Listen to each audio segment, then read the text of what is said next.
On a bright sunny day in April, Freya was born. Her mom, Mari, and her dad, Ben, proudly held their newborn and whispered to her, "Little Freya, you are perfect just the way you are."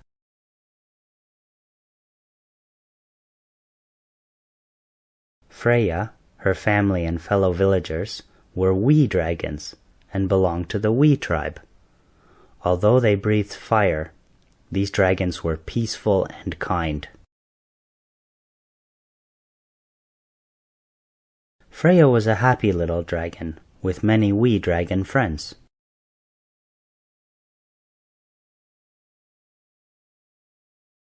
When Freya turned 5 years old, she was sent to wee dragon school. The young dragons were excited. Soon they would learn how to breathe fire and how to become good wee dragons.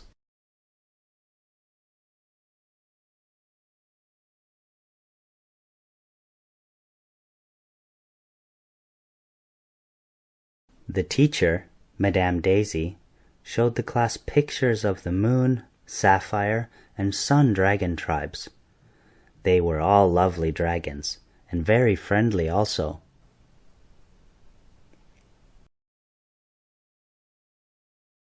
She also warned the young dragons of the evil Black Watch dragon named Gra.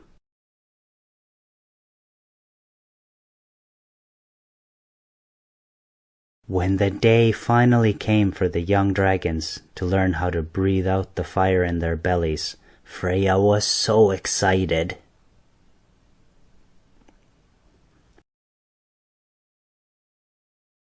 Freya set her feet apart, placed her tail firmly on the ground. She rubbed her belly to stir up the fire. She lifted her chin and breathed in until she felt like she was going to burst. With a mighty roar, she let her breath go.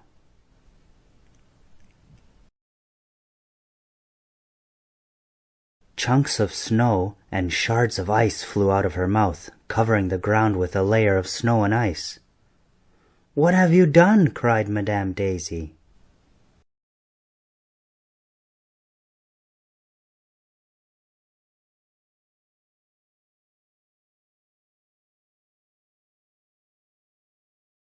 On the way home from school, Freya's friends took turns blowing fire and forming flames. Freya's lips grew cold from spouting ice and snow.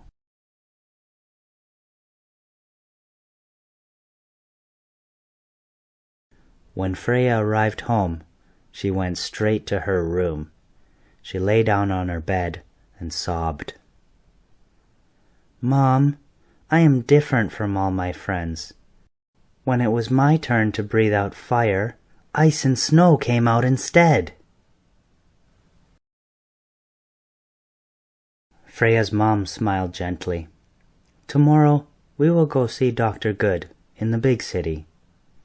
She knows all there is to know about dragons, and I am certain she will help us."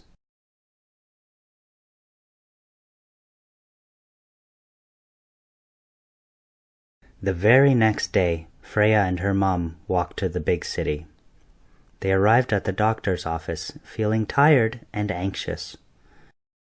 There were several other dragons before them in the waiting room, which gave Freya plenty of time to worry.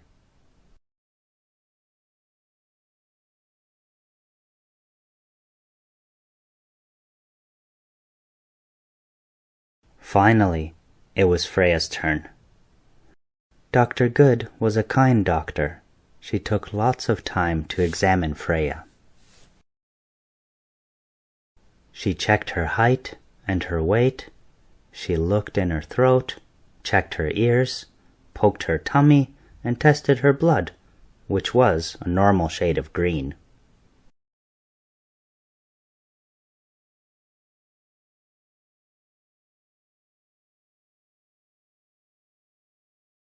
"Well, Freya," she said, peering over her glasses, "it appears you are a normal, healthy dragon who happens to breathe ice rather than fire.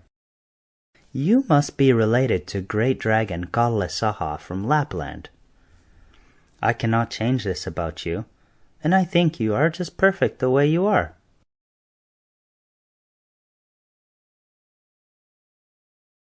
Freya was devastated. I don't want to be like the great dragon Saha. I want to be like all of my friends. Freya's mom was worried. She had never seen her happy little girl so upset.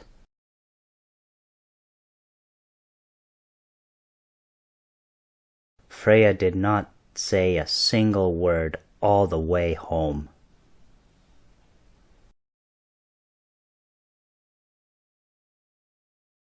When Freya got home, her dad scooped her up and gave her a big dragon hug.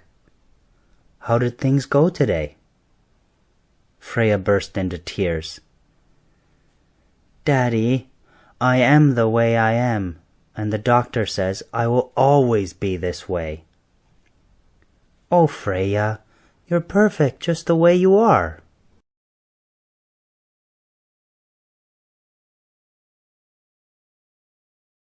Now sit down and have some warm soup. It always makes you feel better.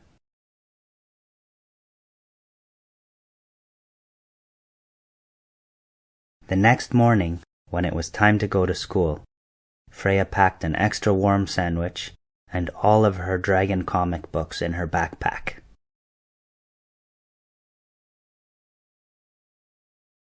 When she got to the path to the school, she turned and stomped into the forest. She had decided to run away. She didn't know where she was going, and she didn't care.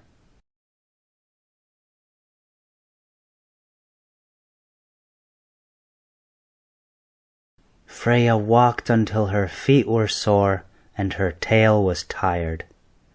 She waited until the sun was high in the sky, then sat down under a huge oak tree to rest. The air was warm, and the forest was quiet. Freya fell into a deep sleep.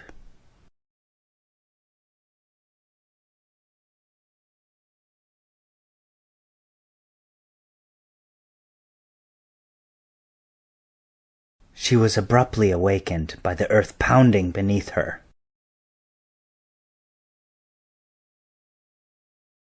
She jumped up, rubbed her eyes, and ran behind a lingonberry bush to hide.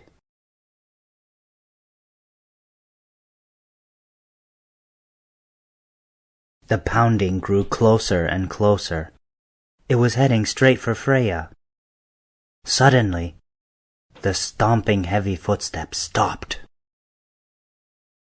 Freya's teeth chattered, and her toes trembled.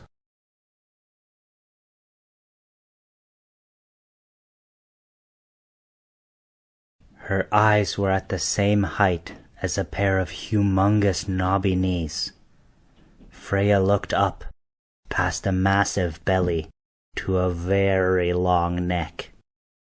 An enormous horn sat between two large beady eyes that darted from side to side.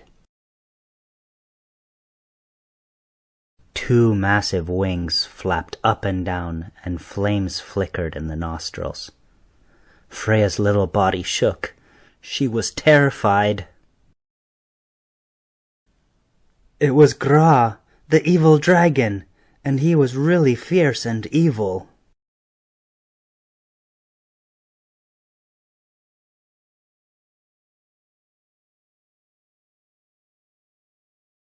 Gra sniffed the air and roared. Roar! He turned around and stomped away, heading directly towards Freya's village.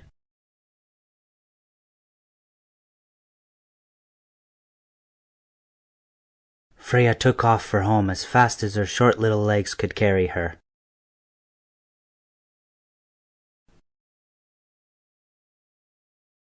It's the evil dragon Gra. He's coming this way, she yelled at the top of her lungs. Run, run, run! Run to your caves!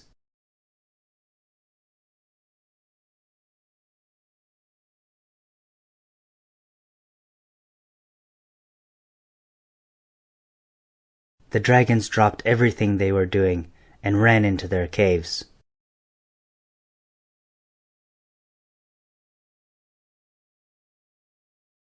Freya ran towards home, but she was stopped short.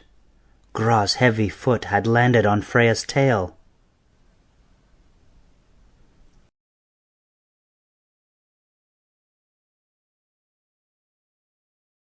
The monster dragon gave an evil belly laugh. Fire crackled from his mouth, just missing Freya's tail. Freya sucked in a terrified breath and screamed.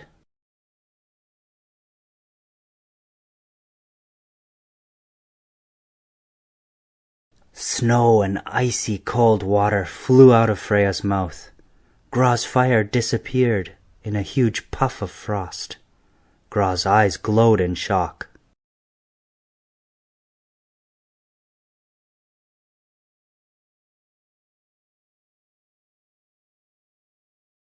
Gra glared at Freya. He threw back his fiery head and let out an even bigger blast. Freya glared back at Gra and blasted him with a torrent of icy water and snow.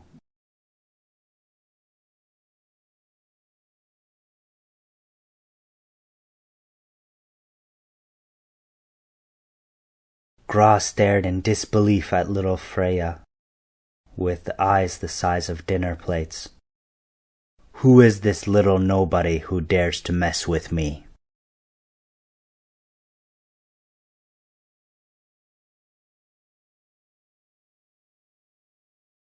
In shock and ashamed to be beaten by a wee dragon, Gra dropped his head and ran from the village.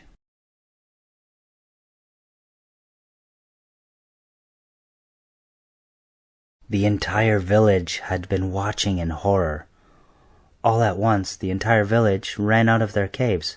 "Hip hip, hooray! Freya's our hero!" they cried. They lifted her high into the air and carried her around.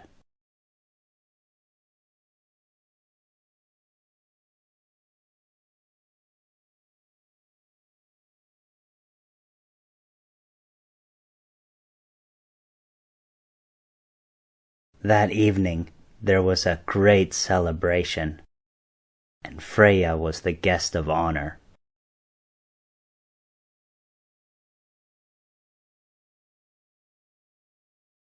Later on, after Freya had returned home, brushed her teeth, and jumped into bed, Freya's mom and dad came into her room to kiss her goodnight. "You know, Mommy and Daddy, I really am perfect, just the way I am." The end.